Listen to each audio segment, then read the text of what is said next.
All right, so Tom, now retired, has spent many years working in universities, initially lecturing in physics and then computer science, becoming a principal lecturer in IT, eventually going from IT to director of administrative IT for 2 universities, and then on to a diploma an OU diploma in systems practice, and also Buddhism, a whole double life he calls it, as a visiting Buddhist chaplain in UK prisons for 20 plus years, and then as a visiting Buddhist chaplain in a university for 18 years, which is ongoing. Tom has an MA in Buddhist Studies, and he's so wonderful to have here. That'll do. Yeah. Go ahead, Tom. Okay, thank you very much. A theme that I've sort of seen occurring in this conference as we've been here is, as well as laws of form, is one of phenomenology and Husserl's sort of guest appearances at various points. And my talk really is about phenomenology and also straying into Buddhism and laws of form. And I can bring all the audience with me, because I don't know really how much people know about phenomenology. I wanted to start with a kind of Phenomenology 101, which might make some of you phenomenologists wince slightly, but there we go. I like to think of phenomenology as the systematic application of Occam's razor to the first-person description of the contents of our own awareness. At its simplest, Husserl's version of phenomenology is a describing of the phenomena of experience just as they appear, initially without any attempting to explain them, in other words, looking preceding judgment. This involves suspending or bracketing our usual assumptions about the phenomena. For bracketing, Husserl uses the technical term epoche. As far as possible, we treat all aspects as equally significant without assuming a hierarchy of importance, which is called horizontalization. Based on these observations, as in the empirical sciences, we seek out the structural aspects or invariants that mark the essence of the phenomena. This search for invariance is called the variational method, and practically might consist of finding different examples, variations, which reveal unchanging aspects and limits of the phenomena. Now, traditionally in language, we distinguish between object and the subject that knows the object. Husserl reformulated this into a correlation between what is experienced, noema, and the mode of being experienced, noesis. He referred to this correlation as intentionality and considered it to be an invariant of experiencing. That is, all experiencing implies something to be experienced. Phenomenologically, we start with what phenomena appear, and then reflexively consider how it appears. Now, for the purpose of this talk, I should like to characterize the phenomena being investigated as the arising and dissolution of distinctions in the void or emptiness. I find the thinking behind the laws of form can provide a scaffold that can help me investigate with what I like to think of as a phenomenological frame of reference. Now, as Randy said, my background includes a long-term interest spanning more than 50 years in Buddhism, particularly Zen Buddhism. So much of my phenomenological doing is flavoured by this conditioning, and I tend to draw upon examples from that tradition. I could have found other examples from different traditions, both religious and secular, that have also wondered about the fundamental issues of being in the world. It is only relatively recently that I've discovered Husserl's phenomenological ideas and tried to incorporate them into my thinking. Now, I should like to start with a simple experiment, and I hope you join me in this. All you need is your hands. In the Rinzai school of Zen Buddhism, it is usual to sit in meditation with the fingers of the right hand gripped by the fingers of the left, like that. People sit with them in their lap, but gripping hard. When meditating for long periods, you advise to tighten your grip if your concentration loses focus. So you're tightly holding on. On one occasion, it suddenly struck me, which one is me?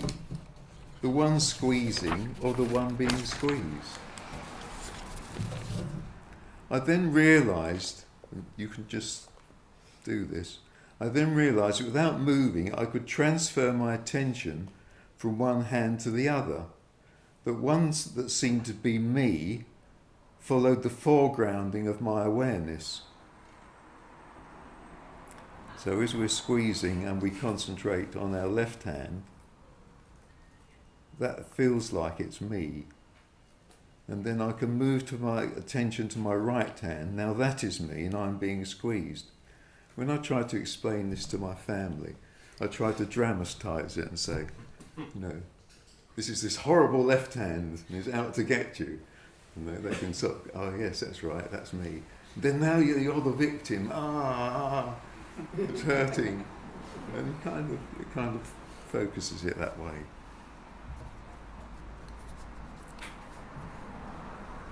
Now, as we do this, we're carrying out the variational method. Apparently with me being an invariant. An important insight to draw from this is the intentionality involved in making these distinctions. As the phenomenologist Don Ide says, intentionality is the directional shape of experience. Now, much later, I discovered that phenomenologist Merleau-Ponty had exactly the same insight in a similar situation.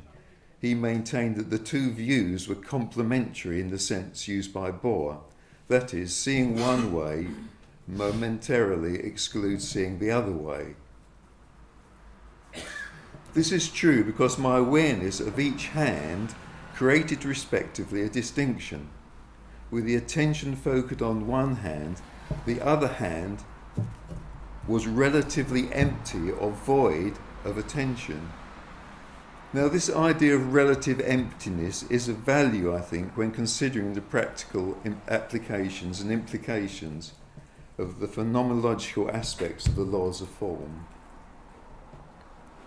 Now, it is perhaps worth noting that it is also possible to create another variation, a new distinction consisting of the sensation of both hands together, a kind of Gestalt distinction. We could take this further, but I wish to strike out in a different direction. But that Gestalt distinction is what we're hearing about. It's a Gestalt switch, essentially, I think, anyway. So you actually now, the whole thing becomes a distinction. And that's not a contradiction of the first thing we were talking about. It's just a different distinction. Now, I'd like to share with you a Zen story. Such stories are often used like koans, the paradoxical questions that Zen Buddhism uses to encourage their students to break out of conditioned ways of thinking. Many of these stories require a phenomenological approach to make much headway. Now, this story is situated in the Chan monastery. Chan is the Chinese version of Zen, and probably originates from Tang Dynasty China. The monastery has a new teacher, and it is tradition for each monk to welcome the teacher with a gift. A poem, some calligraphy, piece of raku poetry, or a beautiful rock might make a suitable present. The monk at the centre of this story decides to give the teacher 2 miniature bonsai trees in beautifully handmade pots, trees that he has cultivated over many years, a truly magnificent present. The resident monks line up to give their gifts, The kindly teacher bows in gratitude to each monk in turn and gives his blessing as the gift is presented. As our monk reaches the front of the queue, holding out his two beautiful trees, the teacher's demeanour suddenly changes. Looking with fierce eyes, he shouts, "Drop it!" The monk drops one of the trees and it smashes to the ground. The teacher shouts again, "Drop it!" The other tree drops to the ground. And for the third time, the teacher shouts, "Drop it!" Now the poor monk's shaking, a bit like me at the moment. "I've nothing left to drop." And the teacher replies, "Then take it away." Now, what was the monk experiencing before this encounter? He was probably rather pleased with himself. These gifts were better than those of the other monks because of all the effort he'd put into cultivating them. He was probably already anticipating the teacher would be really pleased, and had inevitably rehearsed this moment many times in his mind. For the teacher, this encounter is not about gifts or trees, but an opportunity to further the monk's understanding. Therefore, the first two drop it sweep aside the gifts as irrelevant to what is going on. Phenomenologically, the teacher is applying epoche and bracketing, sweeping aside the irrelevant issues to get at the essence or heart of the matter. The third drop it, what is left to drop? All that the monk has left to drop are his assumptions and pictures that is constructed in his anticipation. And thus there is a chance for him to appreciate the emptiness from which they arise.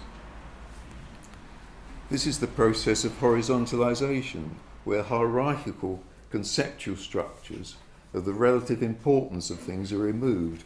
For the teacher, trees, thoughts, opinions are equal distinctions in the emptiness. In the last phrase, the teacher suggests to the monk his taking away the experience of emptiness and incorporating it into his practice and his life. Of course, it's quite possible I've completely missed the point of this story. Zen stories often reveal deeper layers of meaning over one's lifetime, so next conference I might have a different interpretation. Right, I'd like to move on now to talk about mindfulness meditation, which is central in Buddhism. And it's an ubiquitous approach. There are several variations, but it's usually described as focusing one's attention on the in-out rhythm of the breath, possibly using a count from 1 to 10 to help with the focusing. Inevitably, we lose our focus, in which case we realise this and we start again. If anyone's done in meditation, you know that you start many, many times.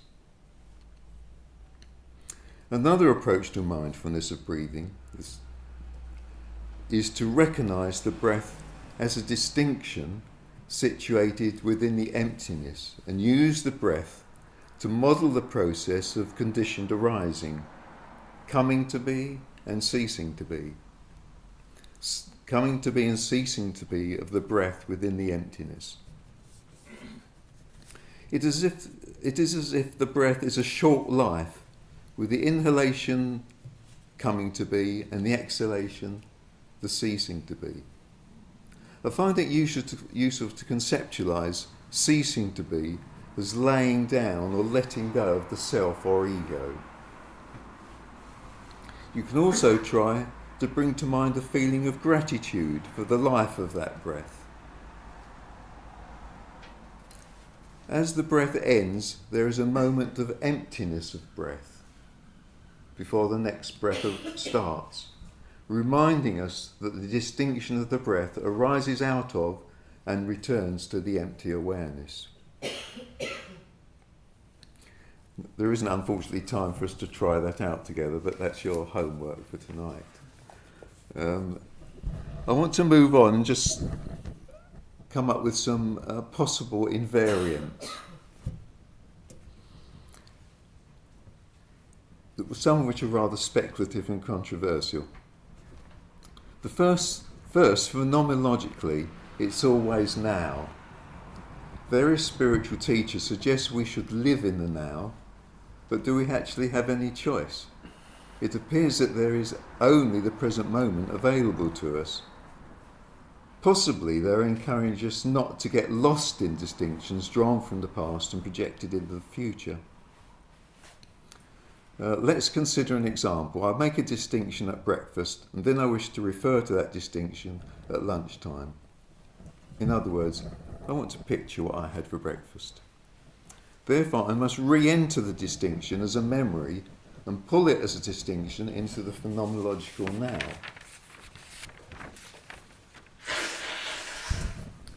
So I've re-entered that distinction, which brings us into an equation of the second order. Now, GSB suggests we can only be resolved by introducing time into the previously timeless laws of form.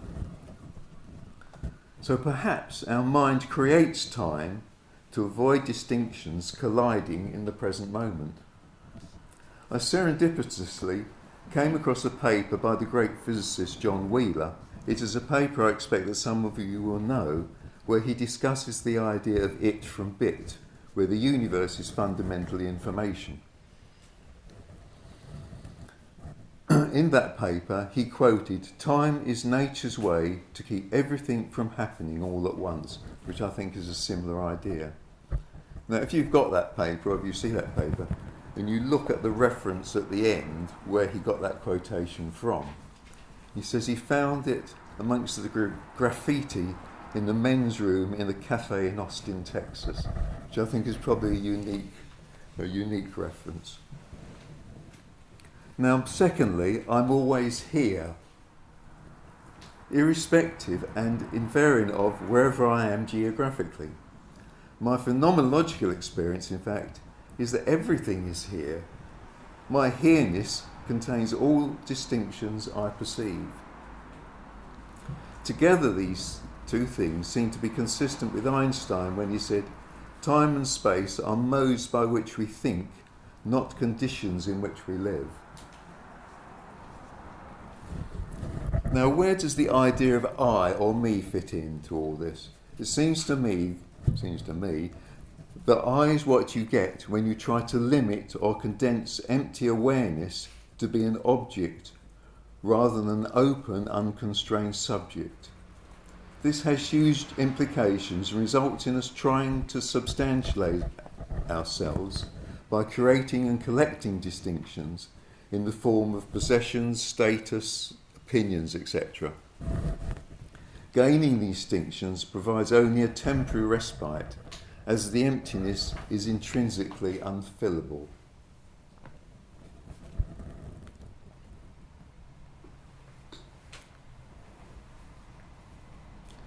I'd like to. How long have I got?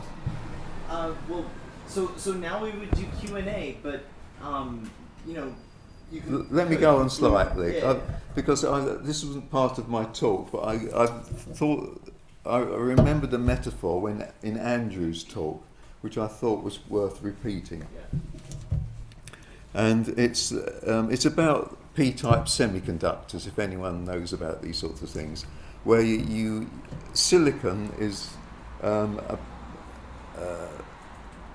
element, and in its atomic structure has 4 atoms in its outer shell, which means that it needs 4 atoms around it to bond to make a crystal structure.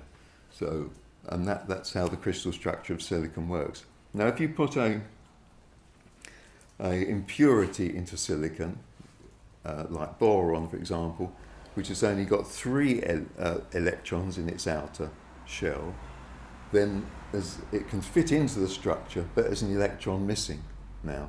So the silicon atom from nearby donates an electron to square things up, but then that makes a hole, as it's called, a lack of an electron in the next atom. And so it goes on, electrons being donated. So apparently this absence actually travels through the silicon. It's called a hole, that's the word. And because the whole thing is electrically neutral, that whole is positively charged. Now, mathematically, it behaves exactly like a positive charge. So you've reified a absence into a thing. An emptiness has become something positive, literally. If you apply a electric field, then it will behave just like a positive charge. So that's quite a good example of, I think, of an emptiness being a something. It's a bit like a fish in the sea. The water is the emptiness for the fish. It only sees the distinctions within the water. Okay, to sum up, our experience of mind, body and the world seem to be mediated by a fundamental awareness in or by which all experiencing occurs. This awareness is the phenomenological emptiness or void. The most surprising thing I found that this emptiness is not a cold mathematical absence, but appears to be a supportive and loving openness. As Heinz von Förster said, it's actually quoted in the programme, a nucleus for a calculus of love where distinctions are suspended and all is one.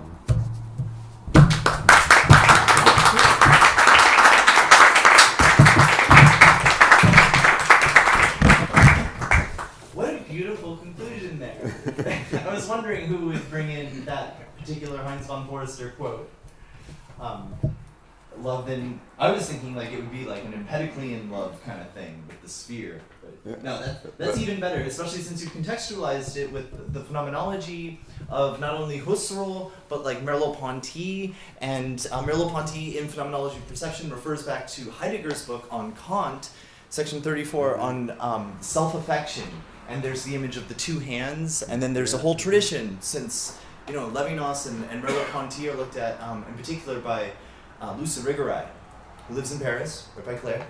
And her work is, and she has a new book coming out pretty soon on the touch, on the caress, and in particular, in her early book, Speculum, she's critiquing exactly this, the Heidegger, Merleau-Ponty, as well Levinas' whole discussion of self-affection as the two hands touching, and how we are to come into a new world of love and caring for each other, with this new paradigm of the caress of touch, which I think, touchingly, is very spiritual in the way that, as a laws of former, I totally, Yes. I'm in your boat on all this. Yeah, you must So give it's me really details of that. Good, yes.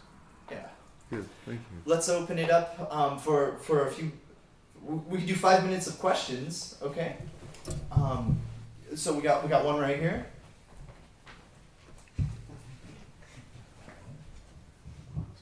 I'll just put the camera in place. Thank you, Tom, for your wonderful talk. I was really looking forward to it. And also I really appreciate your way of storytelling and way of engaging us with some meditations. You were talking about a possible third distinction when we do the experiment with the hands. Like we can focus on one hand, on the other, and perhaps we can have a perspective of the whole. It will not be the whole, but the whole two hands.